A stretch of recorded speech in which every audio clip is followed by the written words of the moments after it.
Chapter 396। ए छुटकी बताओ, तुम कहाँ गई थी?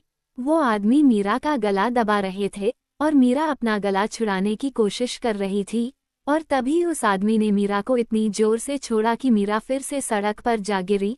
सुबह सुबह का वक्त था, सड़क पर कोई था भी नहीं जिससे मीरा हेल्प के लिए किसी को बुलाती। वो आदमी मीरा की तरफ बढ़ने लगे और मीरा पीछे की तरफ खिसकने लगी। वो आदमी मीरा को देखकर हंसते हुए बोले, अंडरस्को, कोई फायदा नहीं है, कोई तुझे बचाने नहीं आएगा, बेहतर होगा कि चुपचाप हमारे साथ चल। बड़ी आई थी लड़कियों को खाना खिलाने वाली, अब 4-5 दिन खान बीबी तुझे भूखा रखेगी, तब तुझे समझ आएगा। मीरा तो घिसकती हुई भगवान से मन ही मन प्रार्थना कर रही थी। उसकी आंखों में इस वक्त दुनिया भर के आंसू थे, और तभी उसने अपने पीछे किसी को महसूस किया। मीरा ने डर के मारे देखा तो वहां कोई और नहीं, अभिमान खड़ा था। अभिमान ने वहां मीरा को देखा तो हैरान हो गया। अभिमान ने मीरा की बाजू पकड़ी और उसे उठाते हुए गुस्से से कहा, अंडरस्को, यहाँ क्या कर रही हो?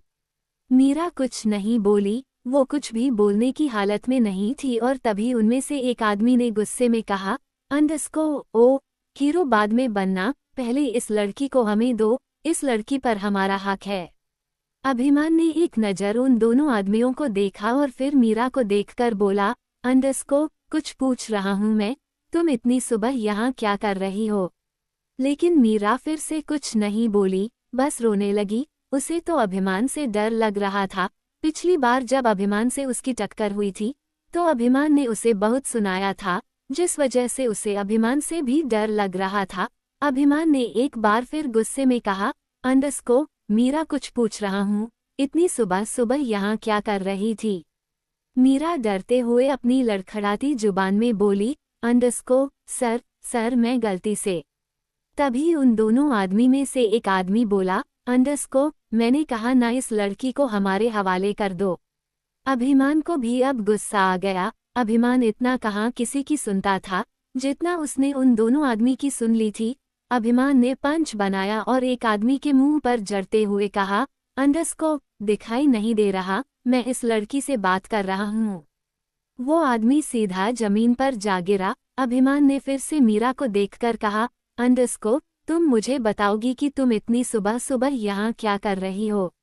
मीरा अब भी कुछ नहीं बोली, बस आंसू टपकाती रही। इतने में दूसरा आदमी आगे आकर कुछ बोलने की कोशिश ही कर रहा था कि तभी अभिमान ने बिना देखे अपना एक मुक्का उसके मुंह पर भी जड़ दिया और वो सीधा जमीन पर जा गिरा। अभिमान ने मीरा को देखा जो अभिमान को देखकर कांप रही थी। अभिमान ने मीरा को 4 कदम खींचा और अपनी गाड़ी के पास लेकर आया। उसने गाड़ी का गेट खोला और मीरा को गाड़ी में बैठा दिया और हल्का सा झुककर कहा, अंडरस्को, हिलना मत। मीरा ने हल्की सी हाँ में गर्दन हिला दी। अभिमान वापस आया और उन दोनों आदमियों को देखकर अपनी बाजू फोल्ड करने लगा। वो दोनों आदमी अभिमान पर अटैक करने के लिए तैयार थे। अभिमान भी लड़ने के लिए तैयार बैठा था।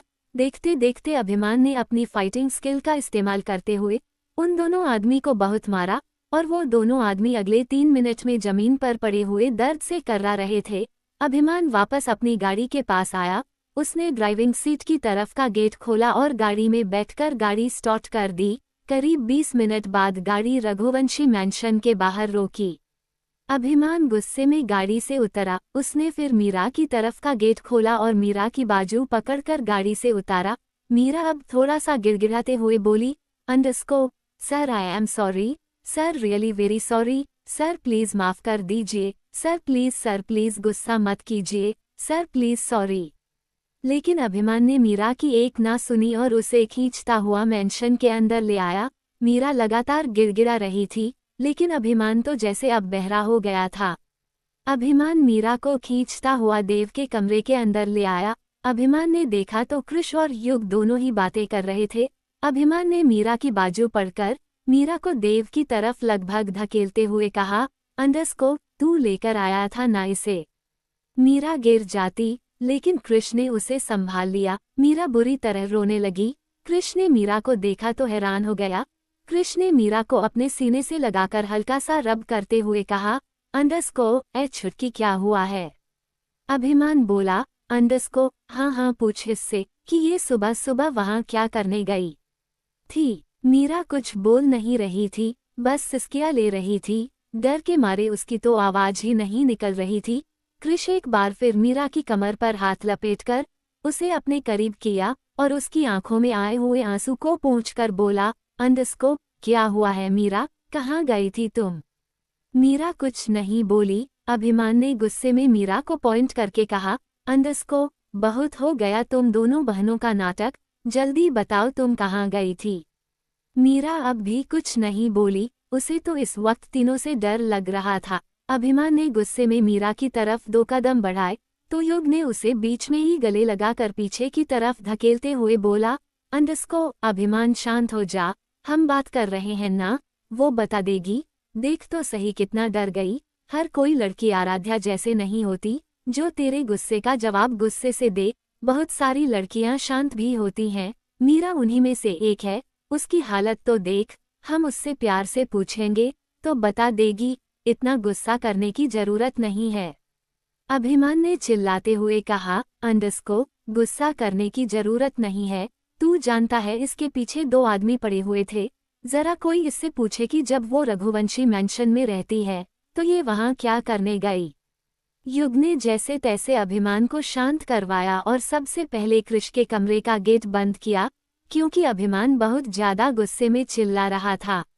अगले 20 मिनट में मीरा सोफे पर बैठी हुई थी, कृष उसके पास बैठा था। अभिमान बहुत गुस्से में जेब में हाथ डालकर मीरा को ही देख रहा था और युग वो अभिमान को देख रहा था कि इतना गुस्सा करता क्यों है।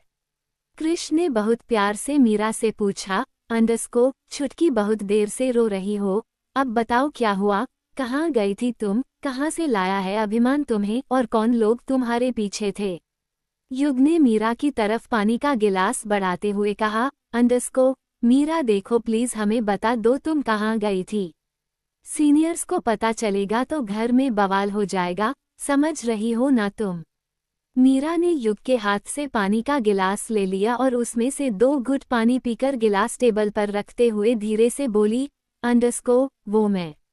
कृष बोला, अंडस्को, हाँ छुटकी बताओ, तुम कहाँ गई थी। मीरा अपने आंसू साफ करते हुए लड़खड़ाती जुबान में बोली, अंडस्को, वो मैं खान बीबी के घर गई थी। ये सुनते ही कृष हैरान हो गया, जबकि युग और अभिमान दोनों एक दूसरे की तरफ देखकर बोले, अंडस्को, खान बीबी, कौन खान बीबी। अब कृष ने मीरा की बाजू को पकड़ा और अपनी तरफ घुमाकर गुस्से में कहा, अंडस्को, किसने कहा था तुम्हें वहां जाने के लिए, तुम नहीं जानती वो कैसी जगह है, क्यों गई थी वहां।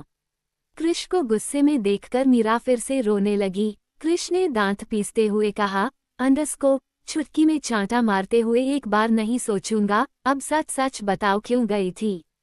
मीरा फिर से अपनी लड़खड़ाती जुबान में बोली, अंडस्को, वो वहाँ बहुत सारी छोटी छोटी लड़कियां हैं, खान बीबी बच्चों खाना नहीं देती, मैं उन सब बच्चों को खाना देने गई थी। आपके मेंशन में तो कितना सारा खाना है, वही सारा खाना मैं उन लड़कियों के लिए लेकर गई थी। उन लड़कियों के पास पहनने के लिए ढंग के कपड़े भी नहीं होते, तो मैं जो पैसे मुझे देव जीजू ने दिए थे वो पैसे उन लड़कियों को दे आई ताकि वो अपने लिए अच्छे कपड़े खरीद सके। खान बीबी उन्हें बहुत परेशान करती है, मारती है, पीटती है, खाना नहीं देती, बस इसीलिए मैं उनकी हेल्प करनी चली गई। अभिमान गुस्से में और मीरा को देखकर बोला, अंडस्को, सिर्फ 5,000 रुपये के लिए तुम मेंशन से बाहर निकल गई। मीरा अपने आंसू साफ करती हुई हिचकिचाते हुए बोली, अंडस्को, 5,000 रुपये तो बहुत सारे पैसे होते हैं, इतने सारे पैसों से तो उन सारी लड़कियों की ड्रेस आ जाएगी।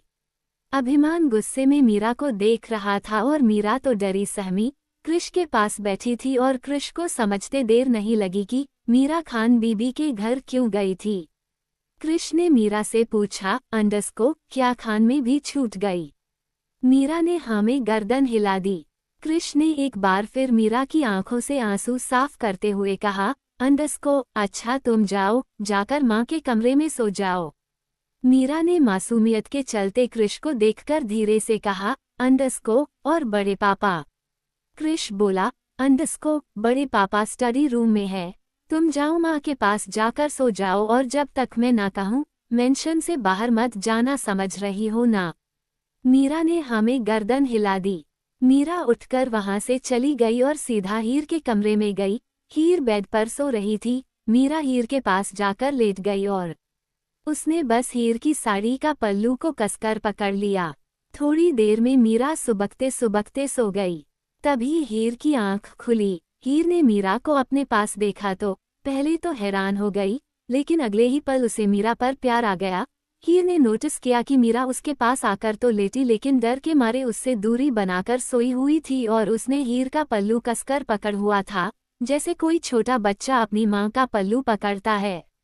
हीर थोड़ा सा खिसक कर मीरा के पास गई और उसने मीरा को खुद से चिपका लिया और फिर उसके माथे को चूमकर उसके सिर को थपथपाने लगी और थोड़ी देर में फिर भी मीरा के साथ सो गई। दूसरी तरफ अभिमान ने कृष को देखकर कहा, अंडस्को, अब ये खान बीबी कौन है? कृष बोला, अंडस्को, बात तो दूंगा, लेकिन तेरी सोच तो तब भी नहीं बदलेगी। अभिमान बोला, अंडस्को, ये मेरे सवाल का जवाब नहीं। तू जानता है अगर मैं आज टाइम से नहीं पहुंचता या मुझे ये लड़की टाइम से दिखाई नहीं देती तो वो दोनों आदमी इसे ले जाकर पता नहीं क्या करते। अब तू बिना किसी ड्रामे के मुझे बताएगा कि खान बीबी कौन है और उसका सरगम मीरा से क्या रिलेशन है? कृष बोला, अंडस्को, तो सुन, मीरा और सरगम खान बीबी की कैद में थी। खान बीबी छोटी छोटी लड़कियों को किडनैप करती है या जो लड़कियां बेघर होती है उन लड़कियों को बहला फुसलाकर अपने घर ले आती है और फिर उन लड़कियों से गलत काम करवाती है। सरगम और मीरा भी उन्हीं में से एक है, लेकिन दोनों की किस्मत थोड़ी तेज निकली और दोनों ही रघुवंशी मैंशन आ गई। लेकिन मीरा दिल की थोड़ी नाजुक है, इसीलिए उससे उन लड़कियों का दुख देखा नहीं गया और वो सबके लिए खाना लेकर चली गई। 5,000 रुपये तुम्हारे लिए बहुत छोटा सी अमाउंट है, लेकिन मीरा जैसी लड़कियों के लिए बहुत बड़ा अमाउंट। सुना मीरा ने क्या कहा कि 5,000 रुपये में उन सारी लड़कियों के कपड़े आ जाते। अभिमान को अब थोड़ा बहुत तो समझ आ रहा था कि उसे मीरा पर इतना गुस्सा नहीं करना चाहिए था। फिर वो कमरे से जाता हुआ बोला, अंडस्को, मीरा से बोल संभल कर रहे और वहां दोबारा ना जाए। कृष बोला, अंडस्को, हाँ कह दूंगा, तू जाकर आराम कर ले। अभिमान जाने लगा और तभी कृष ने युग से कहा, अंडस्को, युग चल इस खान बीबी का परमानेंट इलाज करके आते हैं, क्या पता हम दोनों के कुछ करने से लड़कियों की जिंदगी बच जाए। युग बोला, अंडस्को, हाँ क्यों नहीं, चल, पर कोई प्लान सोचा है या ऐसे ही? तभी अभिमान वापस से कमरे में आता हुआ बोला, अंडस्को, मेरे पास एक प्लान है।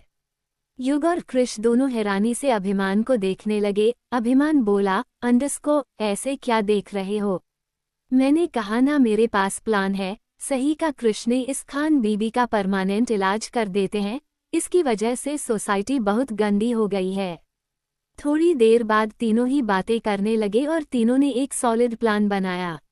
अभिमान बोला, अंडस्को, अब कल मैं जाऊंगा खान बीबी के पास और जानते हो ना मेरे जाने के बाद तुम दोनों को क्या करना है? दोनों ने हमें गर्दन हिला दी और तभी युग बोला, अंडस्को, यार मैं क्या बोल रहा था, देव की पर्सनैलिटी हम में से सबसे ज्यादा डिसेंट है, क्यों ना देव को भी इस मिशन में शामिल कर लिया जाए। चैप्टर 397 397 जूनियर्स वीएस खान बीबी। देव नहाकर बाहर आया। वो अपने टॉवल से अपने बालों को साफ कर रहा था और तभी उसकी नज़र सरगम पर गई। सरगम मिरर के सामने चूड़ियां पहन रही थी। सरगम ने रेड कलर की बनारसी साड़ी पहनी थी, पूरा मेकअप किया हुआ था। उसके हाथों में रेड चूड़ियां, जिसमें वो बहुत ज्यादा खूबसूरत लग रही थी। देव की नज़र तो सरगम पर ही ठहर गई। थोड़ी देर तक देव सरगम को ऐसे ही देखता रहा, जबकि सरगम का पूरा ध्यान तो अपनी चूड़ियों को पहनने में था। अचानक ही देव का ध्यान टूटा और वो अपने बालों को पोंछता हुआ बोला, अंडस्को, तुम ये सुबह सुबह इतनी बन-ठन के कहाँ जा रही हो? देव की आवाज़ सुनकर सरगम ने हल्का सा पलटकर देव को देखकर बोली, अंडस्को, मैं कहीं नहीं जा रही, लेकिन बड़ी माँ ने कहा है कि नई नवेली दुल्हन ऐसे ही तैयार होती है। माँ ने ही मुझे साड़ी दी है, कैसी है? देव ने तारीफ करते हुए कहा, अंडस्को, हाँ बहुत खूबसूरत है, बड़ी माँ की पसंद पर तो डाउट कर ही नहीं सकते। सरगम ने हल्की सी मुस्कुराहट देव को पास की और देव क्लोजेट की ओर चला गया। देव थोड़ी देर में कपड़े पहनकर बाहर आया। वो अपने शर्ट की बाजू फोल्ड कर ही रहा था कि उसने देखा सरगम मंगलसूत्र पहनने में स्ट्रगल कर रही है। देव सरगम के करीब जाकर उसके गले पर मंगलसूत्र की चेन को पकड़ता हुआ बोला, अंडरस्को, लाओ मैं पहना देता हूँ। सरगम ने मिरर में देव को देखा तो उसकी आंखें हल्की सी नमी आ गई। सरगम इस रिश्ते को जीना चाहती थी और देव उस रिश्ते पर क्लियर कट था। देव ने सरगम को मंगलसूत्र पहना दिया और तभी बाहर युग और कृष दोनों के आने की आवाज हुई। देव और सरगम ने पलट कर देखा तो कृष युग दोनों ही उन दोनों की बलाई लेते हुए एक साथ बोले, अंडरस्को, क्या बात है, क्या जोड़ी है। सरगम के चेहरे पर मुस्कुराहट आ गई और देव को घूर कर अपने भाइयों को देखने लगा और तभी युग बोला, अंडरस्को, ऐसे घूर मत, और फिर कमरे से बाहर ले जाने लगा। सरगम तो उन तीनों को जाता हुआ देख रही थी और फिर मन ही मन खुद से बोली, अंडरस्को, कृष युग कितने अच्छे हैं ना। युग कृष देव को लेकर अपने कमरे में आ गए थे। अभिमान पहले से ही वहीं बैठा हुआ था। देव बोला, अंडरस्को, क्या हो गया, तुम सब एक साथ, मैं कोई सपना तो नहीं देख रहा।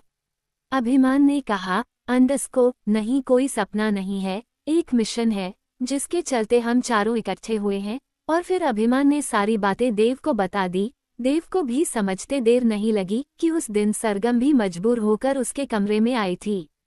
देव बोला, अंडरस्को, तो फिर क्या प्लान है।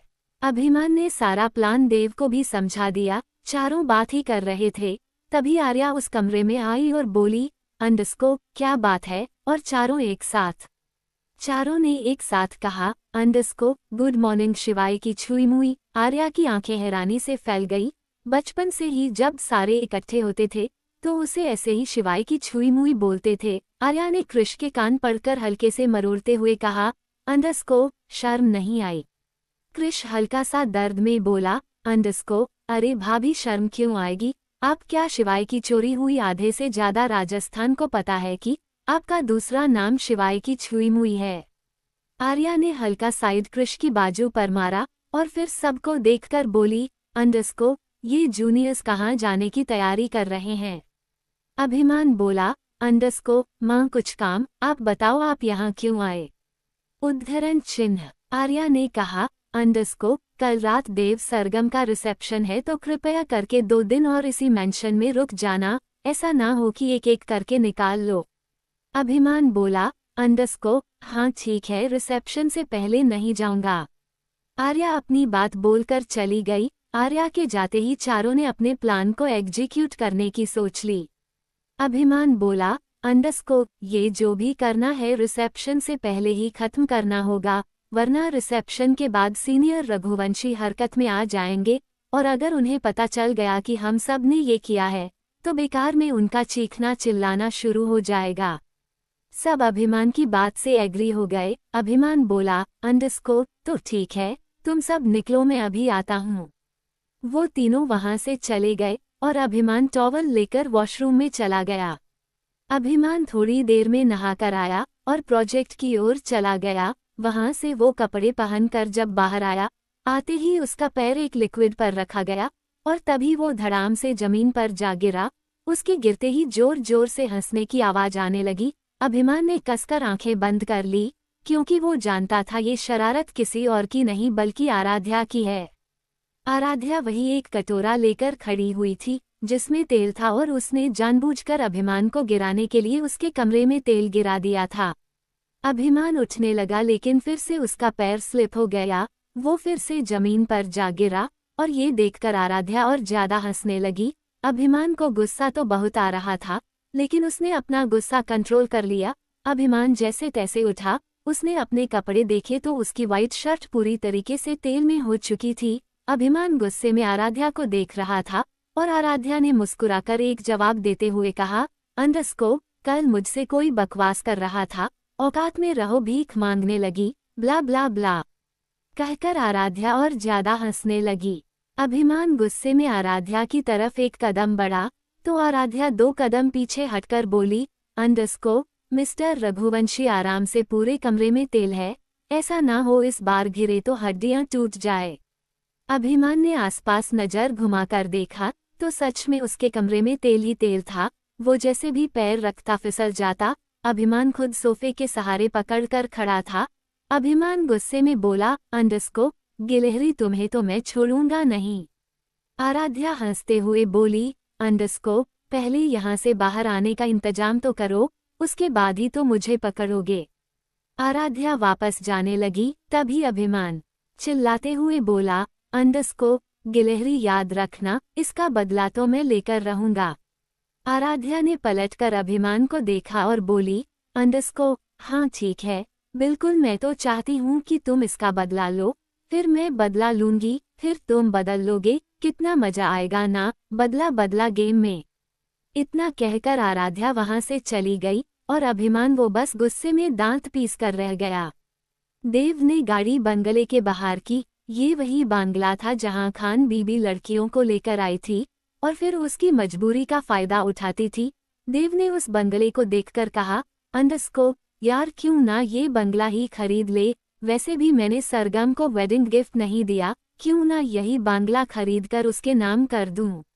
अभिमान जो कि देव के बराबर में बैठा था, उसने तो एटीट्यूड में बस नामे गर्दन हिला दी। लेकिन पीछे बैठे कृष्ण ने कहा, अंडस्को आइडिया बुरा नहीं है, अगर खान बीवी के पास घर ही नहीं होगा तो वह बच्चों को लेकर कहाँ जाएगी। देव बोला, अंडस्को तो ठीक है, चलो खान बीवी के साथ फ्रॉड करके आते हैं, बांग्ला भी ले लेंगे और पैसे भी नहीं देंगे। अभिमान बोला, अंडस्को हाँ ठीक है, पहले मैं और तू चलते हैं, उसके बाद ये दोनों आ जाएंगे। युग ने कहा, अंडस्को क्यों भाई, हम दोनों बाद में क्यों आएंगे, और तुम दोनों पहले क्यों जाओगे। देव ने कहा, अंडस्को क्योंकि हम दोनों शक्ल से ही बिजनेसमैन लगते हैं और तुम दोनों टपोरी। देव की बात सुनकर अभिमान के चेहरे पर भी मुस्कुराहट आ गई और फिर देव और अभिमान गाड़ी में से उतरकर बंगले के अंदर चले गए। अभिमान और देव दोनों उसे बंगले के अंदर खड़े थे। सामने खान बीबी सोफे पर बैठे हुई थी। उन दोनों को देखकर खान बीवी की आंखों में लालच आ गया। वह देखकर ही समझ गई कि वह दोनों हो ना कोई लड़की खरीदने आए हैं। खान बीबी उठकर अभिमान और देव के पास गई और उनसे बोली, अंडस्को बताए क्या खिदमत कर सकते हैं आपकी। अभिमान और देव चारों तरफ देखने लगे, वहां फिलहाल कोई लड़की नहीं थी। अभिमान बोला, अंडस्को बड़ा सुना है आपके बारे में।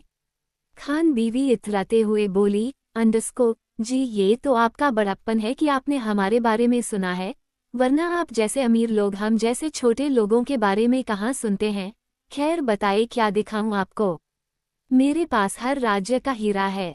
देव बोला, अंडस्को पहले अपने हीरो को दिखाओ तो तभी तो देखकर डिसाइड करेंगे। खान बीबी एक औरत की तरफ देखकर बोली, अंडस्को जाओ लड़कियों को लेकर आओ। और फिर उसे हाल में 14 से 18 साल तक की कई सारी लड़कियां इकट्ठा हो गई। वो लड़कियां दिखने में काफी सुंदर थी, लेकिन चेहरे पर उदासी, ओवरलोड मासूमियत। देव और अभिमान ने लड़कियों को देखा तो उनके चेहरे पर भी उदासी आ गई। उन्हें यकीन नहीं हो रहा था एक औरत ही बच्चियों की जिंदगी खराब कर रही है। अब जाकर अभिमान को समझ आया कि मीरा यहाँ क्यों आई थी। मीरा से इनका दुख देखा नहीं जा रहा था और उन्हें थोड़ी सी खुशी देने के लिए यहाँ आ गई। अभिमान अपने गुस्से को कंट्रोल करता हुआ बोला, अंडस्को ये तो बच्चियों है। खान बीबी बोली, अंडस्को साहब बच्ची नहीं है, कच्ची कली है, इन्हें तोड़ने में तो और मजा आता है, बाकी 1-2 साल में जवान हो जाएगी। आप बताओ आपका कौन सा माल ले जाना है। अभिमान को इस वक्त कितना गुस्सा आ रहा था कि वह खान बीवी का मुंह तोड़ दे, पर तभी देव ने अभिमान की कलाई पकड़ ली और खान बीवी की तरफ देखकर कहा, अंडस्को और ऐसी कितनी लड़कियां हैं तुम्हारे पास। ये सुनकर खान बीवी की आंखों में लालच और ज्यादा बढ़ गया। वह धीरे से बोली, अंडस्को आपको और कितनी चाहिए। देव बोला, अंडस्को हमें तो बहुत सारी चाहिए, ये तो बहुत कम है, जितने भी है सारी दिखा दो, हम सबको अपने साथ इंडिया से बाहर लेकर जाएंगे। खान बीवी ने एक और औरत की तरफ देखकर इशारा किया और कुछ ही देर में वहां 20-25 लड़कियां और आ गई, जो 12 से 14 साल के बीच की थी। उन लड़कियों को देखकर तो अभिमान का दिल जोरों से धड़कने लगा। वैसे तो अभिमान बहुत ज्यादा स्ट्रांग था, लेकिन आज उन लड़कियों की हालत देखकर उसे बहुत बुरा लग रहा था। अभिमान के चेहरे पर पसीने आने लगे, उसे घबराहट होने लगी वो ये सोच सोच कर कि ये बच्ची इस नर्क में कैसे रहती होगी उसे घबराहट हो रही थी। आज पहली बार अभिमान को लगा कि शायद वह मीरा और सरगम के बारे में गलत सोचता है, जबकि वह दोनों तो खुद को जैसे तैसे बचा रही हैं। देव अभिमान को देख रहा था और समझ रहा था कि अभिमान को घबराहट हो रही है। अभिमान को बचपन से ही ऐसा होता था। वैसे तो अभिमान अपने गुस्से में अपने घबराहट को कवर कर देता था, लेकिन फिर भी पूरी फैमिली जानती थी कि जब अभिमान को कुछ बुरा लगता है तो उसे घबराहट होनी शुरू हो जाती है। देव ने अभिमान की कमर पर हाथ रखकर हल्का सा रब किया, जैसे उसे संभालने की कोशिश कर रहा हो, और तभी अभिमान ने देव को देखकर पलकें झपका दी, जैसे कहना चाहता हूँ मैं ठीक हूँ। तभी खान बीबी बोली, अंडस्को बताए साहब, इतनी काफ़ी है। अभिमान ने जैसे तैसे अपने गुस्से को कंट्रोल किया और बोला, अंडस्को बस यही है तुम्हारे पास खान बीबी। खान बीबी हैरान से बोली, अंडस्को साहब पूरी 50 लड़कियां हैं और कितनी चाहिए? देव बोला, अंडस्को तुम कहीं और भी लड़की सप्लाई करती हो? खान बीबी बोली, अंडस्को अरे नहीं साहब, मेरा इतना बड़ा धंधा नहीं, मेरे ग्राहक यहाँ आते हैं, जो नहीं आते मैं उन्हें होटल में सप्लाई कर देती हूँ। अब आप बताएं, आपको लड़कियाँ चाहिए तो बताओ, मैं बाकियों को इंतजाम करती हूँ। अभिमान बोला, अंडस्को कैसे करती हो तुम बाकियों का इंतजाम? खान बीबी बोली, अंडस्को वह सब मेरा काम है, आप बस ये बताएं आपको कितनी लड़कियां चाहिए। और तभी पीछे से कृष और युग आते हुए बोले, अंडस्को खान बीबी लड़कियां तो हमें भी चाहिए, कितनी दे दोगी? खान बीवी की तो आंखों में फिर से चमक आ गई। खान बीवी को तो यकीन नहीं हो रहा था कि आज एक ही दिन में उसे इतनी बड़ी पार्टी मिल जाएगी। खान बीबी बोली, अंडस्को आपको भी लड़कियां चाहिए? कृष बोला, अंडस्को हाँ हमें भी चाहिए, बल्कि तुमने तो एक लड़की मेरे पास भेजी भी थी, क्या नाम था उसका? मीरा, मुझे मीरा जैसी ही लड़की चाहिए।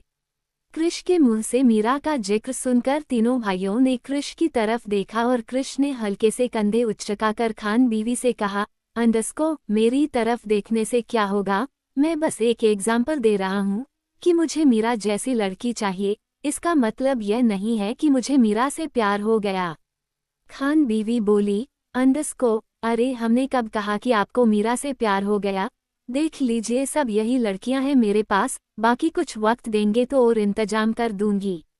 तभी देव एटीट्यूड में बोला, अंडस्को पहले तुम हमारे साथ डील करो, उनके साथ डील बाद में करना। खान बीबी कृष की तरफ देखकर बोली, अंडस्को आप अभी रुकिए, पहले मेरे जो ये पहले कस्टमर है इन्हें माल सप्लाई कर दूं। देव बोला, अंडस्को तुम्हारे पास सिर्फ 50 लड़कियां हैं ना? हमें ये सारी लड़कियां चाहिए, उनकी कीमत बोलो। 398 नित्या इज बैक। एक तरफ देव और अभिमान खान बीबी से लड़कियों की मांग कर रहे थे और दूसरी तरफ कृष और युग भी खान बीबी से लड़कियों की ही मांग कर रहे थे। जहां खान बीबी बहुत ज्यादा खुश थी, वहीं परेशान भी थी कि वो इतनी सारी लड़कियों का इंतजाम कैसे करेगी और इन दोनों को कैसे समझाएगी। लेकिन खान बीबी इतना समझ गई कि आज उसे बहुत ज्यादा मुनाफा होने वाला है। तभी अभिमान थोड़ा तेज आवाज में बोला, अंडस्को खान बीबी लड़कियां दोगी या हम जाए? खान बीबी बोली, अंडस्को अरे नहीं नहीं साहब, आपको तो जरूर देंगे। फिर उसने कृष को देखकर कहा, अंडस्को देखिए मेरे पहले कस्टमर ये है, तो आप सब बाहर चले जाए, मैं पहले इन्हें ही लड़कियां दूंगी। कृष भी हल्के गुस्से में बोला, अंडस्को खान बीबी जितने पैसे ये देंगे मैं उससे दुगना दूंगा। अभिमान भी गुस्से में बोला, अंडस्को मैं सारी लड़कियों के 5 करोड़ दूंगा। खान बीबी की आंखें तो हैरानी से फैल गई, उसने तो आज तक 5 करोड़ रुपए सुने भी नहीं थे और अभिमान उसे एक ही झटके में 5 करोड़ देने वाला था। खान बीबी मुस्कुरा कर बोली, अंडस्को हाँ हाँ साहब सारी लड़कियां आपकी। फिर उसने कृष युग से कहा, अंडस्को देखिए डील हो गई, आप लोग जा सकते हैं। कृष अभिमान की तरफ गुस्से में देख रहा था, फिर उसने खान बीबी की तरफ देखकर कहा, अंडस्को मैं सारी लड़कियों के 10 करोड़ दूंगा। खान बीबी समझ गई कि अब वो दोनों अकड़ के नाम पर बोलियां बढ़ाएंगे। खान बीबी बोली, अंडस्को तो फिर ठीक है, आप दोनों में से जो मुझे ज्यादा पैसे देगा मैं सारी लड़कियां उसे ही दे दूंगी। कृष और अभिमान दोनों के चेहरे पर मुस्कुराहट आ गई। दोनों ही यही चाहते थे। दोनों के बीच बोलियां लगने लगी और आखिरकार अभिमान ने 50 करोड़ में डील फाइनल कर दी। कृष और युग दोनों ही गुस्से में अभिमान को देख रहे थे और अभिमान ने आईब्रो चढ़ाकर कहा, अंडरस्को क्या हुआ, 50 करोड़ से ज्यादा पैसे नहीं है तुम्हारे पास, और अगर नहीं है तो निकलो यहाँ से, मेरे काम के बीच में टांग मत उड़ाओ। देव ने भी मुस्कराकर कहा, अंडरस्को निकलो यहाँ से। कृष और युग दोनों ही चुपचाप वहां से चले गए। खान बीबी ने अभिमान को मस्का लगाते हुए कहा, अंडरस्को अरे वो सब मुझे नहीं पता था कि आप लोग इतने अमीर हो कि 50 करोड़ की डील झटके में कर लोगे। आप लोगों की तो बात ही अलग है। खैर छोड़िए, ये बताइए इतनी सारी लड़कियों का आखिर आप करोगे क्या? अभिमान ने हल्के गुस्से में कहा, अंडरस्को तुम्हें इससे मतलब? तुम बस ये बताओ तुम्हें पैसे कैश चाहिए या तुम्हारा कोई अकाउंट है? उद्धरण चिन्ह। खान बीबी बोली, अंडरस्को अरे साहब हम जैसे गरीब आदमियों के पास अकाउंट कहाँ, वैसे भी कहते हैं अकाउंट में तो टैक्स लग जाता है। आप 50 करोड़ कैश ही दे दीजिए। अभिमान ने हाँ में गर्दन हिला दी और देव ने अपने साथ लाया हुआ एक बैग खान बीबी की तरफ बढ़ाते हुए कहा, अंडरस्को इसमें 2 करोड़ रुपए हैं, बाकी के 48 करोड़ कल लेकर आएंगे और लड़कियां ले जाएंगे। लेकिन याद रखना एक भी लड़की कम नहीं होनी चाहिए, वरना तुम नहीं जानती हम कितने खतरनाक हैं। खान बीबी की आंखों में तो इस वक्त बस वो बैग दिखाई दे रहा था। खान बीबी ने जल्दी से उस बैग को पकड़ा और मुस्कुराकर बोली, अंडरस्को हाँ हाँ बिल्कुल बिल्कुल, एक भी लड़की इधर से उधर नहीं जाएगी, बस आप अपने वादे से मत मुकरना। देव बोला, अंडरस्को हम अपने वादे से नहीं मुकरते, तभी तो 2 करोड़ तुम्हें एडवांस पेमेंट कर रहे हैं। लेकिन अगर तुम अपने वादे से मुकर गई तो तुम जानती नहीं हो इस दुनिया में तुम्हारा आखिरी दिन होगा। तभी अभिमान अकड़ कर बोला, अंडरस्को आखिरी दिन नहीं होगा, बल्कि अगर एक भी लड़की कम हुई तो तुम्हें 2 करोड़ के 20 करोड़ देने होंगे, समझ रही हो ना? खान बीबी ने हाँ में गर्दन हिलाते हुए कहा, अंडरस्को हाँ बिल्कुल आप बेफिक्र रहिए, आप बस 48 करोड़ रुपए लेकर आइए और मैं आपको लड़कियां दे दूंगी। देव ने अभिमान की तरफ देखा और अभिमान ने देव की तरफ। दोनों ने एक डेविल स्माइल एक दूसरे को पास की और वहां से चले गए। चारों ही उस बंगले से 1 किलोमीटर आगे आकर खड़े हो गए। चारों ही बात कर रहे थे और तभी युग बोला, अंडरस्को अब क्या करना है? कृष ने कहा, अंडरस्को करना क्या है, जाकर 3-4 लड़कियों को गायब करना है ताकि खान बीबी फंस जाए। अभिमान बोला, अंडरस्को हाँ सही कहा, लेकिन अभी फिलहाल घर चलते हैं। दूसरी तरफ राजस्थान एयरपोर्ट पर एक फ्लाइट लैंड हुई। फ्लाइट में से एक औरत निकली। वो औरत एयरपोर्ट से बाहर आ रही थी। दिखने में वो औरत 45-50 साल के आसपास की होगी। आंखों पर गॉगल्स लगाया हुआ था। उस औरत ने बिजनेस सूट पहना हुआ था। वो औरत कोई और नहीं नित्या कपूर थी, जो शायद अब वापस आ गई थी। नित्या एयरपोर्ट से बाहर निकली और तभी एक गाड़ी नित्या के सामने आकर रुकी। नित्या उस गाड़ी में बैठी और वहां से चली गई। करीब 1 घंटे बाद वो गाड़ी एक बड़े से बंगले के बाहर आकर रुकी। उस गाड़ी से उतरी और बहुत एटीट्यूड के साथ अंदर गई। नित्या ने घर को देखा। वो घर नैना कपूर का था। नित्या को एक ही पल में वो सब कुछ याद आ गया जो रघुवंशी फैमिली ने नैना के साथ किया था। बदले की आग में नित्या इतना पागल हो गई थी कि उसे सही और गलत का फर्क ही दिखाई नहीं देता था। रघुवंशी फैमिली को अब भी अपना दुश्मन समझती थी, जबकि रघुवंशी फैमिली की बदौलत ही वो जिंदा थी, वरना शिवाय तो नित्या को उसी दिन मार देता जिस दिन उसने नैना कपूर को मारा था। तभी नित्या का फोन रिंग हुआ। नित्या ने अपनी फोन स्क्रीन देखी और उसके चेहरे पर एक डेविल स्माइल आ गई। नित्या ने फोन रिसीव करके कहा, अंडरस्को आ रही हूँ। अगले ही पल नित्या ने अपनी गाड़ी जंगलों के बीच रोकी। नित्या गाड़ी से उतरकर जंगलों से होते हुए एक घर के अंदर चली गई। उस घर में 10-12 बॉडीगार्ड खड़े थे। उन बॉडीगार्ड ने नित्या को ग्रेट किया। नित्या ने फिर बॉडीगार्ड्स को देखकर कहा, अंडरस्को कैसी है वो लड़की? उनमें से एक बॉडीगार्ड बोला, अंडरस्को मैंने आपने जैसा कहा था हम वैसे ही उसे टॉर्चर कर रहे हैं। जहां तक मैं समझता हूँ वो लड़की लगभग पागल हो चुकी है।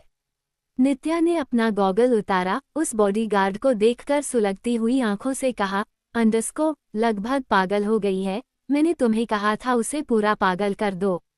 उस बॉडीगार्ड ने सिर झुकाकर कहा, मैं आपने जैसे जैसे कहा था, हम उसे वैसे वैसे ही टॉर्चर कर रहे हैं, आप चाहे तो देख सकती हैं।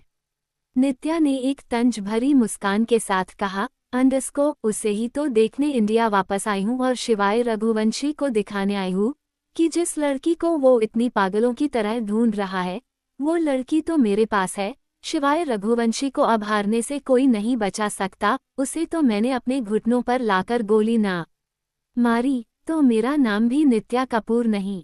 इतना कहकर नित्या उस घर के अंदर चली गई। नित्या उस घर के अंदर एक कमरे में चली गई। वो कमरा बहुत बड़ा था। उस कमरे में एक बड़ा सा पिलर था और उस पिलर के चारों ओर एक लड़की चल रही थी।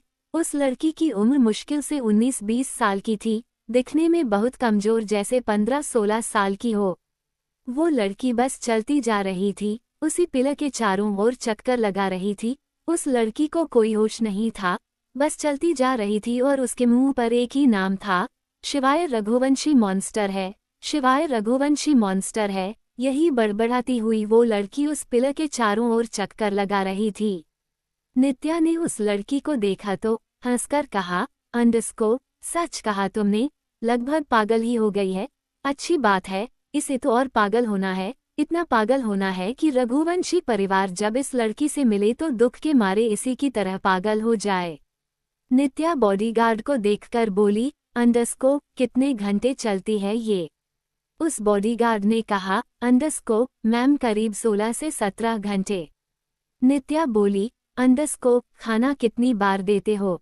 उस बॉडीगार्ड ने सिर झुका के कहा, मैम जैसा आपने कहा था, हम इसे हफ्ते में 10 बार ही खाना देते हैं।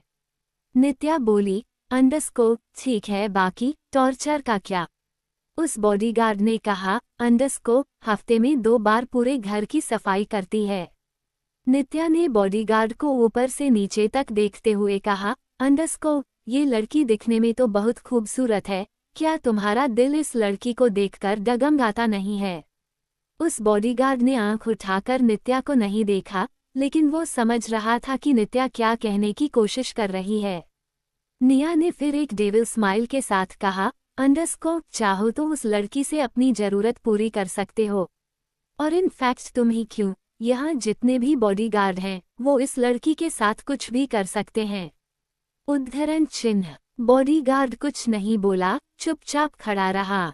नित्या ने उस बॉडीगार्ड को ऊपर से नीचे तक देखते हुए कहा, अगर तुम्हारा मन नहीं है तो मत करो, बाकी बॉडीगार्ड को बोल दो कि इसके जिस्म से जितना खेलना है खेल ले, क्योंकि मैं चाहती हूँ जब शिवाय रघुवंशी अपनी बेटी को देखे तो उसे महसूस हो कि दर्द क्या होता है। शिवाय रघुवंशी ने मेरी आंखों के सामने मेरी बहन को मार दिया था और अब उसकी आंखों के सामने मैं उसकी बेटी की जिंदगी खराब कर दूंगी। बॉडीगार्ड अभी कुछ नहीं बोला और तभी नित्या ने चिल्लाकर कहा, सुनाई दे रहा है तुम्हें?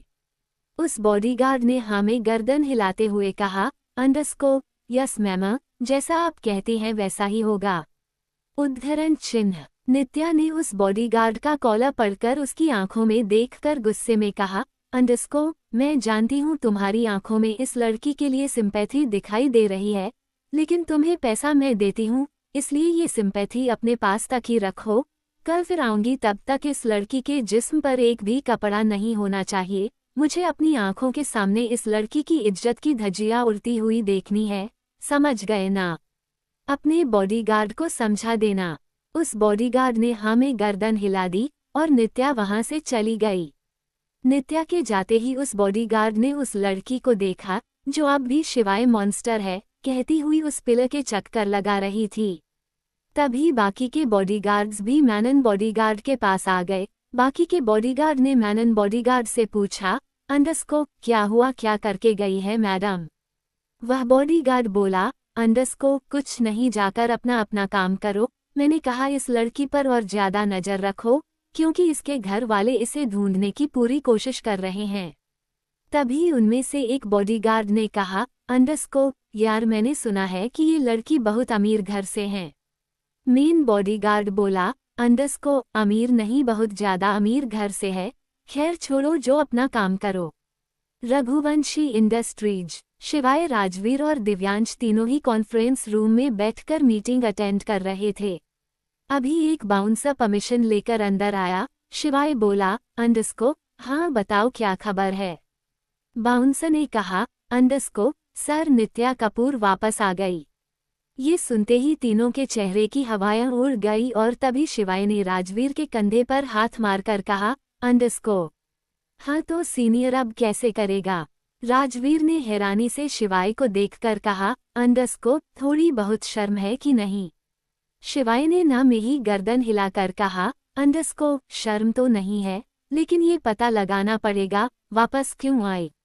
शिवाय ने बाउंसर की तरफ देखकर कहा, अंडस्को, मुझे नित्या के वापस आने का रीजन ला कर दो। पर्सनल हो जो भी हो, मुझे ये भी पता करके बताओ उसने शादी की या नहीं।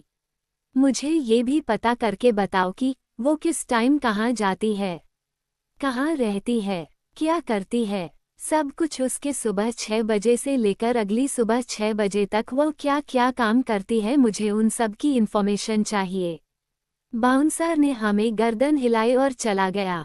दिव्यांश ने गहरी सांस लेकर कहा, अंडस्को, उस दिन चाचू नित्या पर तरस नहीं खाते तो इतनी टेंशन नहीं होती। शिवाय बोला, अंडस्को, टेंशन वेंशन नहीं है, बस हमें उसका सही रीजन पता लगाना है। अगर वो किसी जेन्युइन रीजन से आई होगी तो कोई बात नहीं, लेकिन वो बदले बदले के चक्कर में आई होगी तो अब गोली मार देंगे, कितनी देर लगेगी। राजवीर तो दिव्यांश और शिवाय दोनों को देख रहा था, फिर ना में गर्दन हिलाकर बोला, अंडस्को, यकीन नहीं आता कि तुम दोनों भाई आज तक नहीं सुधरे। दूसरी तरफ कृष और युग खान बीबी के बंगले के अंदर खड़े थे। कृष बोला, अंडस्को, खान बीबी, तुमने हमारे साथ अच्छा नहीं किया, खैर छोड़ो, ये हो गया सो हो गया। मुझे एक लड़की दे दो, मैं उसे कल तक लाकर दे दूंगा, बदले में तुम्हें 10 करोड़ रुपए दूंगा। 10 करोड़ सुनकर खान बीबी के मन में लालच आ गया, लेकिन फिर उसे याद आया कि अगर उसकी एक भी लड़की कम हुई तो उसके लिए अच्छा नहीं होगा। खान बीबी कुछ सोच ही रही थी और तभी कृष बोला, अंडस्को, अरे खान बीबी, मैं कह रहा हूँ ना, एक रात की तो बात है। 399 पाप या पुण्य। कृष ने अपनी बात इतनी सफाई से कही थी कि खान बीबी को कृष की बात पर यकीन आ गया। खान बीबी ने एक बार फिर कंफर्म करते हुए कहा, अंडस्को साहब, पक्का सुबह तक लड़की दे जाओगे। कृष बोला, अंडस्को, हाँ हाँ दे जाऊंगा। खान बीबी ने बिना सोचे समझे 3-4 लड़कियों को हॉल में बुलाया, जो दिखने में काफी छोटी थी, 14-15 साल की होगी। खान बीबी ने कृष की तरफ देखकर कहा, अंडस्को, लीजिए साहब, जो लड़की चाहिए ले जाए, लेकिन वादा कीजिए कि सुबह होने के बाद इसे वापस दे जाएंगे। कृष बोला, अंडस्को, जुबान देता हूँ, वापस दे जाऊंगा, लेकिन ये तो बहुत छोटी है, तुम एक काम करो, मुझे 4 लड़कियां दे दो। और तभी युग पीछे खड़ा हुआ बोला, अंडस्को, दो मुझे भी दिलवा दीजिए ना। वो लड़कियां तो आंखें नम करे कृष और युग की बात सुन रही थी। लड़कियों की तो दिल की धड़कन तेज हो गई थी। उन्हें नहीं पता था उनके साथ क्या होने वाला है, लेकिन जहां तक वो खान बीबी को जानती थी, इतना तो उन्हें समझ आ गया था कि अब ये लोग उन्हें रोज खाएंगे। काफी बहस के बाद आखिरकार युग और कृष ने दोनों ने मिलकर 6 लड़कियों का सौदा कर लिया। कृष ने एक बैग खान बीबी की तरफ बढ़ाते हुए कहा, अंडस्को, 1 करोड़ रुपए हैं इसमें। खान बेबी हल्का सा मुंह बनाकर बोली, अंडस्को साहब, आपने कहा था एक लड़की के 1 करोड़। कृष बोला, अंडस्को, बाकी के 5 करोड़ सुबह दे दूंगा, मैं इतनी बड़ी रकम लेकर घूमता नहीं हूँ। खान बीबी को कृष की बातों पर यकीन आ गया और उसने वो बैग पकड़कर अपने एक आदमी को पकड़ा दिया। कृष और युग उनसे लड़कियों को लेकर बाहर जाने लगे, लेकिन वो सारी लड़कियां सुबकने लगी। कृष और युग दोनों ही समझ रहे थे कि लड़कियों पर क्या बीत रही है, लेकिन फिलहाल तो उन दोनों को उन लड़कियों को लेकर वहां से किसी भी कीमत पर जाना था। इसीलिए युग ने उन सबको देखकर चिल्लाते हुए कहा, अंडस्को, एक और सिसकी मुंह से निकली तो यही थप्पड़ मारकर बेहोश कर दूंगा, चलो यहाँ से। युग और कृष दोनों मिलकर उन लड़कियों को डरा धमकाकर बाहर ले आए। दोनों ने उन लड़कियों को गाड़ी में बिठाया और अपनी अपनी गाड़ी में बैठकर वहां से चले गए। करीब 5 किलोमीटर बाद दोनों ने अपनी गाड़ी क्रिश के अपार्टमेंट के बाहर रोकी। युग और क्रिश दोनों ने उन 6 लड़कियों को गाड़ी से जबरदस्ती उतारा और अपने अपार्टमेंट में ले आए। जैसे ही वो लड़कियां अपार्टमेंट में आई, हाथ जोड़कर क्रिश और युग से बोली, साहब माफ कर दीजिए ना, साहब ऐसा मत कीजिए, साहब हम तो बहुत छोटे हैं साहब। क्रिश और युग दोनों को लड़कियों पर तरस आ रहा था और तभी क्रिश ने मुंह पर उंगली रखकर लड़कियों की तरफ देखकर कहा, शांत हो जाओ, अगर रोई तो पक्का तुम लोगों के साथ कुछ उल्टा सीधा करेंगे। अगर तुम लोग चाहते हो कि हम कुछ उल्टा सीधा ना करें तो शांत हो जाओ, जाओ जाकर अपना मुंह धोकर आओ। सारी लड़कियां चुपचाप एक कमरे की तरफ बढ़ गई और थोड़ी देर बाद मुंह धोकर वापस आई। क्रिश बोला, आज के बाद तुम सब यहीं रहोगी जब तक मैं तुम लोगों का रहने का इंतजाम ना कर दूं। लड़कियों को कुछ भी समझ नहीं आ रहा था और तभी युग ने उन लड़कियों को समझाते हुए कहा, देखो हम बुरे लड़के नहीं हैं, हम दोनों तुम्हारी मदद कर रहे हैं। आज के बाद तुम्हें खान बीबी के पास जाने की जरूरत नहीं है, तुम लोग यहीं रहोगी, हम तुम्हारा स्कूल में एडमिशन करा देंगे और तुम सब अपनी पढ़ाई पर ध्यान दोगी। वो लड़कियां हमें गर्दन हिलाने लगी। तभी क्रिश बोला, भूख लगी है तुम सबको। सब लड़कियों ने हमें गर्दन हिला दी। क्रिश ने फोन निकाला और खाना ऑर्डर किया।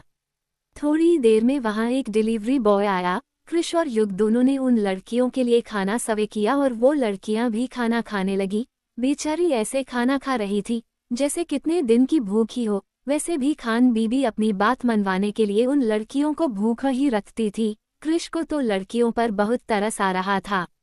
तभी अपार्टमेंट की बेल बजी और क्रिश ने गेट खोला। वहां पर देव और अभिमान दोनों खड़े हुए थे। दोनों ही अंदर आ गए। लड़कियों ने दोनों को देखा तो वो एकदम से उठ गई। उन लड़कियों को डर लगने लगा और तभी अभिमान बोला, डरने की जरूरत नहीं है, हम हैं ना, हम सब तुम्हें बचाने आए हैं। तुम्हारी बाकी की सहेलियों को भी हम यहाँ बहुत जल्द ले आएंगे। तुम लोग खाना खाकर सो जाओ, ठीक है। उन लड़कियों ने भी छोटी सी उम्र में बहुत आदमियों को देख लिया था, जिसके चलते उन्हें इतना तो समझ आ गया कि वो चारों लड़के सच में उनकी मदद करना चाहते हैं। अभिमान ने फिर अपने तीनों भाइयों को देखकर कहा, अब सुबह मैं जाऊंगा और खान बीबी को झूठे केस में फंसा दूंगा और इस बार ऐसा फंसाऊंगा कि वो जिंदगी भर जेल से बाहर नहीं आएगी। ये जो बच्चों की जिंदगी खराब कर रही है, इसकी सजा तो उसे मैं दिलवाऊंगा। वहीं दूसरी तरफ उस जंगल के बंगले में वो बॉडीगार्ड उस लड़की को ही देख रहा था। वो लड़की अब भी चारों ओर घूम रही थी। उस बॉडीगार्ड ने पिछले 16 सालों से उस लड़की को देखा था। कहीं ना कहीं उस लड़की से अटैचमेंट हो गई थी। नित्या कपूर जो कह कर गई थी, बॉडीगार्ड के लिए वो सब करना आसान नहीं था। तभी एक बॉडीगार्ड आकर बोला, राघव सर चलिए खाना खा लीजिए। लेकिन राघव के मुंह से तो आज एक निवाला भी नहीं उतरने वाला था। राघव एक 40 साल का बॉडीगार्ड था। जब पिछले 16 साल से रघुवंशी खानदान की बेटी को देख रहा था, उसने नित्या कपूर के कहने पर उस लड़की पर बेहिसाब जुर्म किया था। लेकिन जो नित्या उसे कल कह कर गई थी, वो सब करना उसके बस की बात नहीं थी। ये सोचकर ही कि वो उस लड़की के कपड़ों को छू रहा है, उसके रोंगटे खड़े हो जाते थे। राघव अपने ही ख्यालों में था।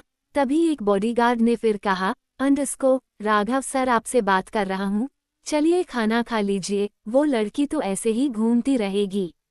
अचानक ही राघव ने मन में कहा, अब नहीं घूमेगी, जितना घूमना था घूम ली। इतना सोचकर राघव ने उस बॉडीगार्ड को देखकर कहा, हाँ चलो चलकर खाना खा लेते हैं। फिर वो बॉडीगार्ड के साथ उस कमरे से निकलकर उस बंगले के डाइनिंग एरिया में आ गया, जहां पहले ही 10-12 बॉडीगार्ड बैठे हुए खाना खा रहे थे। खाना खाने के बाद आखिर राघव ने सबको देखकर कहा, यार आज पीने का बड़ा मन कर रहा है। तभी एक बॉडीगार्ड खड़ा होकर बोला, मन तो मेरा भी बहुत है, लेकिन मैडम की वजह से ड्रिंक नहीं करते। तभी एक दूसरा बॉडीगार्ड बोला, अरे मैडम कौन सा है, आज कर लेते हैं, वैसे भी वो कल आएगी। राघव ने जैसा सोचा था वैसा ही हुआ। सारे बॉडीगार्ड ड्रिंक करने के लिए तैयार हो गए और अगले ही पल सब सिटिंग एरिया में बैठकर ड्रिंक करने लगे। राघव ने ड्रिंक नहीं की, बल्कि वो तो ड्रिंक करने की एक्टिंग कर रहा था। आज शायद राघव का जमीर जाग गया था, जिसके चलते उसने सोच लिया था कि वो इस लड़की को बचाकर रहेगा। वैसे भी उस लड़की की हालत बद से बदतर हो गई थी और ज्यादा बुरी हालात नहीं करना चाहता था। धीरे धीरे सबको नशा होने लगा और वो सब वही नशे की हालत में लुढ़क कर सो गए। उन सब के सोने के बाद राघव धीरे से उठा। राघव सीधा उस कमरे में गया जहां वो लड़की चक्कर लगा रही थी, लेकिन अब वो चक्कर लगाते लगाते रुक गई। फिलहाल वो बेड के सहारे बैठकर नींद की झपकियां ले रही थी। राघव ने कमरे में इधर उधर नजर घुमाई और फिर एक कबर्ड खोलकर उसमें से एक इंजेक्शन तैयार किया और उस लड़की के पास आकर बोला, अंडस्को, अब मैं तुझे इंजेक्शन लगाऊंगा, हिलना मत। वो लड़की जो कि नींद में थी, उसने बस हाँ में गर्दन हिला दी और अगले ही पल राघव ने उसकी बाजू पर इंजेक्शन लगा दिया। इंजेक्शन लगते ही वो लड़की बेहोश हो गई। राघव ने उस लड़की को गोद में उठाया और चुपचाप उस बंगले से बाहर ले आया। राघव अच्छे से जानता था कि बॉडीगार्ड सुबह होने से पहले नहीं उठेंगे। सुबह होने से पहले पहले राघव को उस लड़की को एक सेफ जगह रखना था। राघव जानता था कि जो वो कर रहा है वो बहुत खतरनाक है। नित्या को अगर खबर लग गई कि राघव ने उसके साथ बेईमानी की है तो राघव को मारने में मिनट भी जाया नहीं करेगी। लेकिन राघव ने भी सोच लिया था कि वो उस लड़की को बचाकर रहेगा।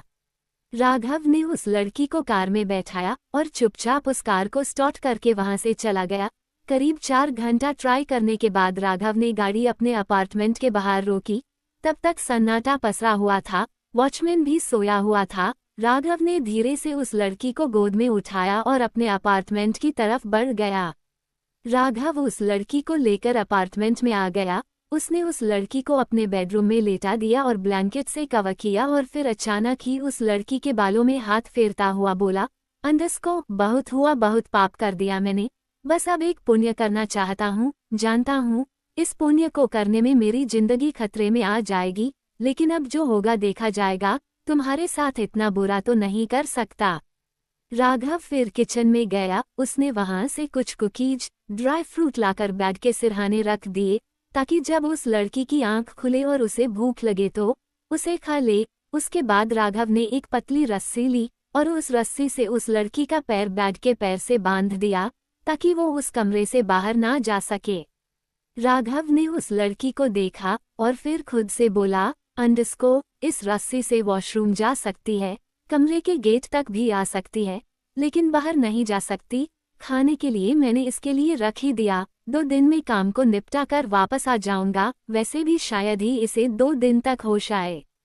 इतना कहकर राघव ने कमरे का गेट बंद किया और अपना फ्लैट लॉक करके वहां से चला गया। अगली सुबह खान बीबी इधर उधर चक्कर लगा रही थी क्योंकि कृष अब तक लड़कियों को लेकर नहीं आया था। खान बीबी को बहुत ज्यादा टेंशन हो रही थी कि अगर देव और अभिमान यहाँ आ गए तो वो उन्हें लड़कियां कहाँ से लाकर देगी, जबकि अभिमान तो जाते जाते खान बीबी को वार्न भी करके गया था। और तभी खान बीबी चिल्लाते हुए बोली, अंडस्को, अरे मेरा मुंह क्या देख रहे हो, उस साहब को फोन करके कहो कि लड़की को वापस देकर जाए। खान बीबी के एक आदमी ने फोन किया, लेकिन उसकी आंखें हैरानी से फैल गई। वो आदमी खान बीबी की तरफ देखकर बोला, अंडस्को, उन सबका तो नंबर नहीं लग रहा।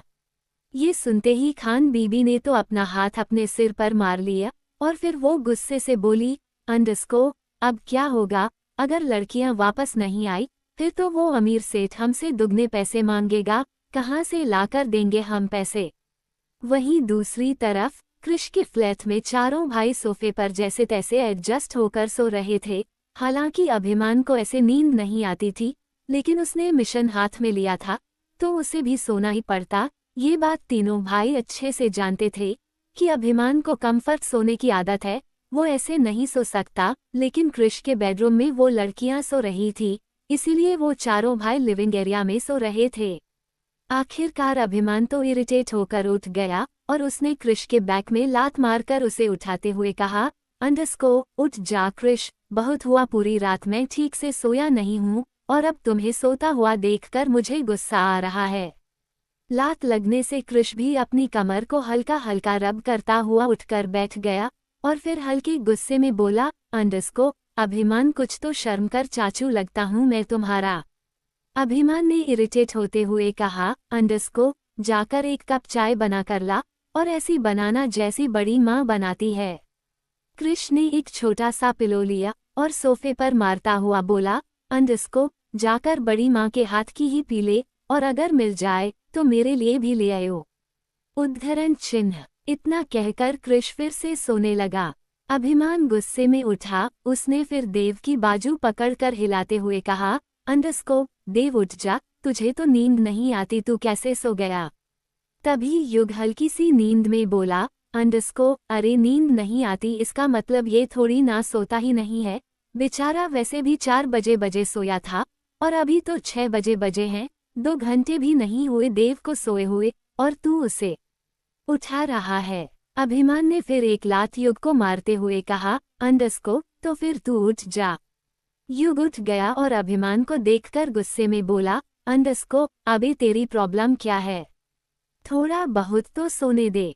अभिमान ने हल्के गुस्से में कहा, अंडस्को आज रात देव का रिसेप्शन है, उससे पहले ही हमें खान बीबी का किस्सा खत्म करना है, इतना टाइम नहीं है मेरे पास कि मैं खान बीबी के साथ चूहा बिल्ली का गेम खेलूं, उठ जाओ सारे।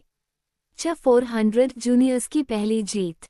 फाइनली अभिमान के इतना उठाने पर वो तीनों भाई भी उठकर बैठ गए और घूर कर अभिमान को देखने लगे। अभिमान बोला, अंडस्को प्लीज यार कोई मुझे चाय बनाकर दे दो। आखिरकार देव उठा, उसने अंगड़ाई तोड़ी और किचन में जाता हुआ बोला, अंडस्को ये आखिरी बार तेरे लिए चाय बना रहा हूँ, अगर चाय पीने की इतनी ही तलब है तो शादी कर ले। बड़ी माँ ने भी ना इसको चाय पिला पिलाकर चाय का चस्का लगा दिया।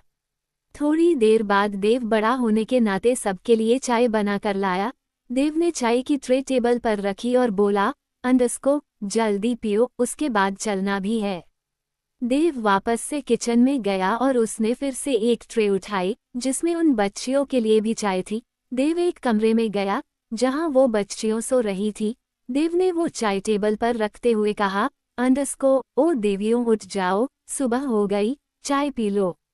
देव के थोड़ा तेज बोलने से वो सारी लड़कियां उठ गई और आंखें मलती हुई देव को देखने लगी। उनमें से एक बोली, अंडस्को भैया आप हमारे लिए चाय लाए हो? देव ने मुस्कुराकर कहा, अंडस्को हाँ मेरी प्यारी बहनों, मैं तुम्हारे लिए चाय लेकर आया हूँ, अब जल्दी से उठकर चाय पी लो और फिर नहाकर तैयार हो जाना, आज तुम सबका स्कूल में एडमिशन करवाना है। देव अपनी बात बोलकर बाहर चला गया। देव बैठा और एक चाय की सीप लेकर बोला, अंडस्को आज से बड़ी माँ को नवरात्रों में लड़कियां ढूंढनी नहीं पड़ेगी, इन्हीं को ले जाकर मेंशन में कंजक खिला देंगे। देव की बात सुनकर युग को हंसी आ गई और वो हंसते हुए बोला, अंडस्को कुछ भी कहो, लेकिन जब से देव की शादी हुई है देव खुश रहने लगा। और तभी कृष बिना सोचे समझे बोला, अंडस्को हाँ बस एक बार संजना से इसका ब्रेकअप और हो जाए, फिर तो इसकी खुशियों में 4 चांद लग जाएंगे। कृष ने जैसे ये बात बोली अपनी आंखें कसकर बंद कर ली और धीरे से गर्दन को घुमाकर देव की तरफ देखा तो देव सुलगती हुई आंखों से कृष को ही देख रहा था। कृष ने एक मीठी सी मुस्कुराहट के साथ कहा, अंडस्को अरे मैं तो मजाक कर रहा था, मैं कह रहा था चाय के साथ अगर पकौड़े हो जाते। देव खड़ा होकर बोला, अंडस्को चल बे, तेरे बाप का नौकर नहीं हूँ। और तभी कृष हल्का सा मुस्कुरा कर बोला, अंडस्को अरे मेरे बाप का पोता तो है। थोड़ी देर में अभिमान ने चाय पी ली और खड़ा होकर अंगड़ाई तोड़ते हुए सबको देखकर बोला, अंडस्को अब जो भी खाना है शाम की पार्टी में खाना, अब चुपचाप खड़े होकर मिशन पर ध्यान दो। अभिमान अपनी बात कंप्लीट कर पाता उससे पहले ही फ्लैट की बेल बजी। अभिमान ने तीनों की तरफ देखा और तीनों ही इग्नोर कर गए। अभिमान ने ना में गर्दन हिलाई और फ्लैट के गेट की तरफ चला गया। अभिमान ने गेट खोला तो वहां एक 40-42 साल की औरत खड़ी हुई थी। वो औरत बोली, अंडस्को नमस्ते सर, मुझे कृष ने बुलाया था। और तभी कृष को याद आया कि उसने तो बच्चियों के लिए मेड हायर की है। कृष खड़ा होकर जल्दी से अभिमान के पास गया और उस औरत को देखकर बोला, अंडस्को हाँ मैं ही कृष हूँ, अंदर आओ। वो औरत अंदर आ गई। कृष ने उस औरत को देखकर कहा, अंडस्को, देखिए इस घर में कुछ लड़कियां रहती हैं और कुछ लड़कियां और आएंगी, टोटल 50-55 लड़कियां होंगी, आपको उन सारी लड़कियों की देखभाल करनी है। वो औरत बोली, अंडस्को, सर ये क्या अनाथ आश्रम है? अभिमान बोला, अंडस्को, है तो नहीं, लेकिन लगता है बनाना पड़ेगा।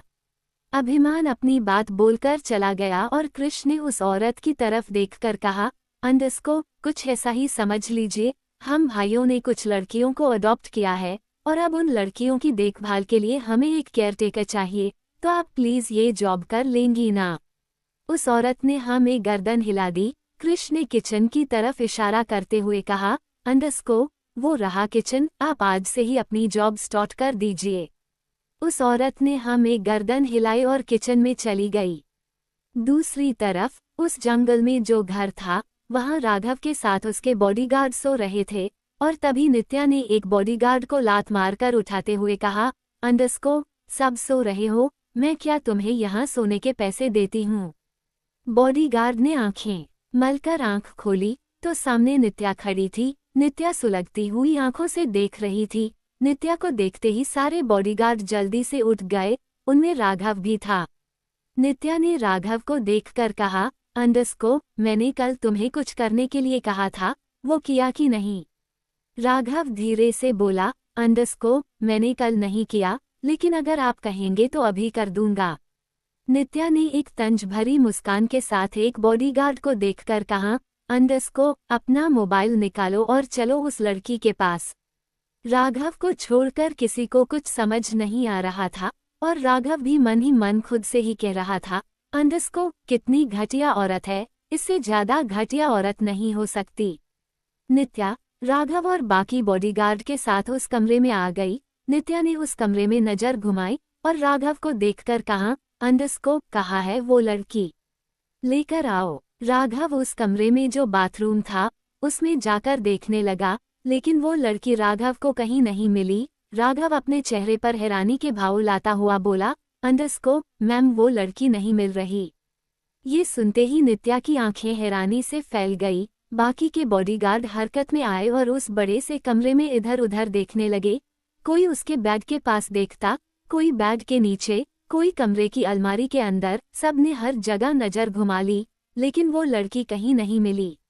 नित्या को गुस्सा आ गया। उसने राघव के कॉलर पकड़कर हिलाते हुए कहा, अंडस्को, मुझे लग ही रहा था कि तुम उस लड़की को भगा दोगे और तुमने उस लड़की को भगा दिया। राघव जानबूझकर हैरान होते हुए बोला, अंडस्को, मैम, मैंने कुछ नहीं किया, अगर मुझे इस लड़की को भगाना होता तो मैं बहुत पहले भगा देता। नित्या गुस्से में दांत पीसते हुए बोली, अंडस्को, राघव मेरा बेवकूफ बनाने की कोशिश भी मत करना। आज से पहले मैंने तुम्हें उसके साथ कुछ करने के लिए नहीं कहा था, लेकिन जैसे ही कल मैंने उसके साथ कुछ करने के लिए कहा, तुमने उस लड़की को भगा दिया। तुम्हारे अंदर इंसानियत जाग गई, तुम्हारी आंखों में उसके लिए सिंपैथी दिखाई देती है। राघव, तुम जानते हो ना कि अगर मुझे सच पता चला तो मैं तुम्हारा क्या करूंगी? राघव तो कुछ नहीं बोला, लेकिन तभी एक बॉडीगार्ड ने सिर झुकाकर कहा, अंडस्को, मैम, राघव सही कह रहा है, हमारे साथ ही था, हम सब ने मिलकर थोड़ी ड्रिंक कर ली थी और आप तो जानते हो लड़की की दिमाग की हालत ठीक नहीं है, शायद वो लड़की यहाँ से निकल गई। नित्या ने घूरकर उस बॉडीगार्ड को देखा और अगले ही पल एक चाटा उस बॉडीगार्ड के गाल पर जड़ दिया। उस बॉडीगार्ड का चेहरा एक तरफ हो गया। नित्या बोली, अंडस्को, आज से पहले तो वो लड़की ऐसे नहीं गई, आज से पहले तुम लोगों ने ड्रिंक नहीं की थी। तुम जानते हो ना, अगर मेरे हस्बैंड को पता चला कि तुम सबने मिलकर उस लड़की को भगा दिया तो क्या होगा? बॉडीगार्ड कुछ नहीं बोले, चुपचाप गर्दन झुकाकर खड़े रहे। नित्या ने एक बार फिर राघव को देखकर कहा, अंडस्को, अब जितनी जल्दी हो सके उस लड़की को ढूंढ कर लाओ, और अगर वो लड़की नहीं मिली तो तुम सोच भी नहीं सकते मैं क्या करूंगी। मैंने कितने सालों से उस लड़की को बंदी बना रखा था ताकि मैं उससे शिवाय रघुवंशी को हरा सकूं, और अब जब मैं अपना आखिरी दाव खेलने वाली थी तुमने इस लड़की को भाग दिया। ऐसा नहीं हो सकता, मैं हार नहीं सकती, अब जाकर ढूंढो उस लड़की को। इतना कहकर नित्या ने राघव का कॉलर पकड़कर बाहर की तरफ धकेल दिया और राघव सिर झुकाकर वहां से चला गया। उसके जाते ही नित्या को इतना गुस्सा आया कि उसने टेबल पर रखा हुआ एक वास उठाया और जमीन पर पटक दिया। दूसरी तरफ अभिमान खान बीवी के सामने खड़ा था और देव बिल्कुल अभिमान के साथ। अभिमान और देव दोनों ही सुलगती हुई आंखों से खान बीवी को देख रहे थे और खान बीवी सिर झुकाए खड़ी हुई थी। अभिमान गुस्से में बोला, अंडस्को, मैं तुम्हें एडवांस पेमेंट देकर गया था, उसके बाद भी तुमने बच्चों को किसी और के साथ भेज दिया, इसका अंजाम भी जानती हो क्या होगा। खान बीवी सिर झुकाकर बोली, अंडस्को, माफ कर दीजिए, अभी बहुत सारी लड़कियां बची हुई है, आप चाहे तो लड़कियों को ले जा सकते हैं। अभिमान गुस्से में बोला, अंडस्को, उन्हें तो मैं लेकर ही जाऊंगा, लेकिन तुम्हें बदले में पैसे नहीं दूंगा, और अगर तुमने ज्यादा दिमाग चलाने की कोशिश की तो तुम पर फ्रॉड का केस कर दूंगा, और तुम कोई लीगल काम तो करती नहीं हो जिससे बेल मिल जाएगी। मैं अपनी पावर लगाकर तुम्हें कभी जेल से बाहर नहीं आने दूंगा। ये सुनते ही खान बीवी और उसके पीछे खड़े दो आदमी की आंखें हैरानी से फैल गई। खान बीवी हाथ जोड़कर बोली, अंडस्को, अरे साहब ऐसा जुल्म मत कीजिए, भला मेरा धंधा चौपट करके आपको क्या मिलेगा। देव भी गुस्से में चिल्लाया, अंडस्को, और तुम्हें हमारे साथ दगा करके क्या मिल गया, जब हम कल रात तुम्हें वार्निंग देकर गए थे कि एक भी लड़की कम नहीं होनी चाहिए, फिर भी तुमने लड़कियों को किसी के साथ भेज दिया। तुम्हारी वजह से हमें अरबों का नुकसान हो गया। हमें जिससे डील करनी थी अब हम उससे डील नहीं कर पाएंगे। तुम्हारी वजह से हमारे इंटरनेशनल क्लाइंट नाराज हो गए और इसका हर जाना तो तुम्हें देना ही पड़ेगा। खान बीवी हाथ जोड़कर बोली, अंडस्को, ऐसा मत कहिए साहब, आप चाहे तो सारी लड़कियां ले जाए और मुझे पैसे भी मत दीजिए, लेकिन ऐसा मत कीजिए, मेरा धंधा चौपट हो जाएगा। क्यों गरीब औरत के पेट पर लात मार रहे हैं। ये सुनते ही अभिमान और देव दोनों की आंखें हैरानी से फैल गई। दोनों ही एक साथ मन ही मन बोले, अंडस्को, गरीब औरत।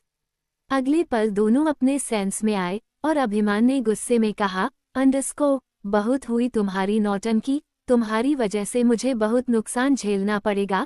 तुम जानती भी हो मैंने 50 लड़कियों का ऑर्डर ले लिया था, अब मैं कम लड़कियां लेकर जाऊंगा तो मेरे क्लाइंट नाराज हो जाएंगे।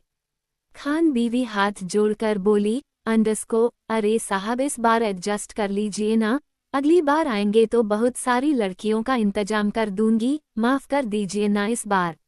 अभिमान कुछ बोलता उससे पहले ही देव ने अभिमान की बाजू पकड़कर कहा, अंडस्को, सर हमारे पास इतना टाइम नहीं है कि इस फालतू औरत के साथ टाइम पास करें। जितने भी लड़कियां हैं लेकर चलते हैं, कम से कम हमारे कुछ क्लाइंट तो खुश हो जाएंगे। अभिमान ने हमें गर्दन हिलाई और खान बीवी को देखकर कहा, अंडस्को, इन सारी लड़कियों को गाड़ी में बैठाओ और कोई न जाना चाहे तो थप्पड़ मार देना। खान बीवी ने हमें गर्दन हिलाई और सारी लड़कियों को एक एक करके बाहर किया और एक मिनी बस में बैठा दिया।